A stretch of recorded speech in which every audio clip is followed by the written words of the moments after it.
India is an absolutely shocking, unique, and matchless country. You either love it or you can't stand it.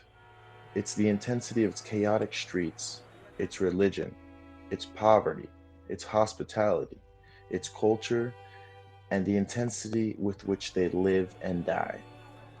Immensely populated, almost 70,000 babies are born in India every day, with more than 1,300 million inhabitants, hundreds of languages, various religions, castes and cultures coexisting in peace, and sometimes not. Most of its inhabitants live in conditions of misery and extreme poverty, and more than half of the country lives in rural areas.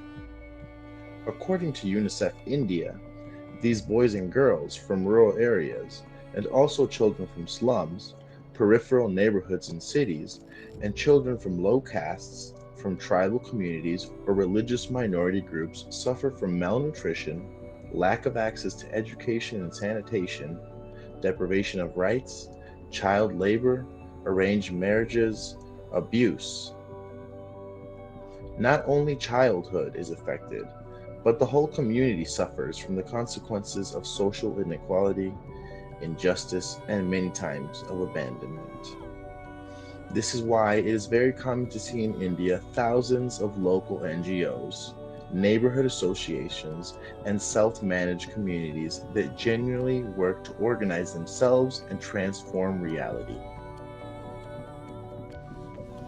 These rural areas are semi arid, with difficult access to the remote public hospitals, without drinking water, and with precarious housing.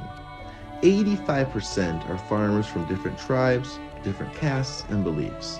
And that's why the work with each community is very delicate and requires meticulous follow-up by the institutions. Another common problem happens when people are taken to public hospitals. Occasionally, they are discriminated because they are from rural areas or because they are from lower castes.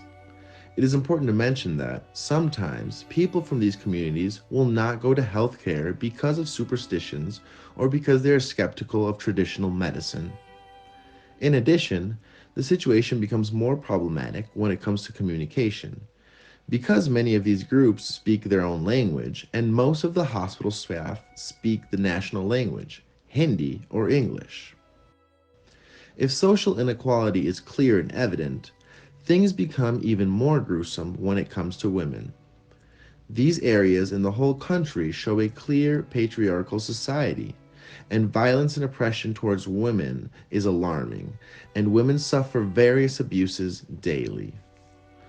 Regarding health, they must keep secret any kind of illness or discomfort, for they could be seen as impure or unfaithful. I witnessed many groups of organized women who slowly achieve talking about their problems that are really taboo. For example, breast cancer and mainly menstruation. That is a main subject in India, where thousands of women die because of infections caused by using old and dirty cloth, sometimes used by all the women of the family, and sometimes using soil or ash. Only 12% of women in India have access to sanitary pads. Though there is no institution that will solve on its own the existent social asymmetries, these NGOs, Maitri Manthan and Gayatri Seva Santhan in Udaipur, Sambali Trust in Yadpur, and Nirman in Varanasi, are aware of that, and they still try to articulate with communities in order to improve their access to healthcare and education. Also, to plan projects for rural development and to work on women empowerment by creating democratic forums where they discuss issues as gender, caste, and discrimination, among others.